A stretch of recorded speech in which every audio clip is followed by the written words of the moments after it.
भारतीय समता संघटनेच्या वतीने जिल्हाधिकारी कार्यालयावर गायरान जमिनीचे पट्टे मिळावे यासाठी मोर्चा.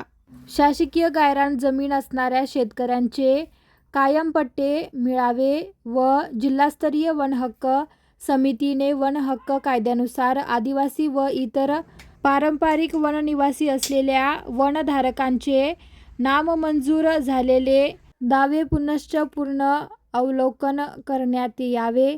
सन 1991च्या आदेशानुसार 2010 पर्यंत ताब्यात व वहिती असलेल्या शासकीय जमिनी संदर्भात जमीन नियमानुकूल करण्याबाबत शासनाकडून मार्गदर्शन मागविण्यात यावे. यासह इतर मागण्यांसाठी भारतीय समता संघटनेच्या वतीने जिल्हाधिकारी कार्यालयावर मोर्चा काढत मागण्यांची निवेदन जिल्हाधिकारी यांना देण्यात आले.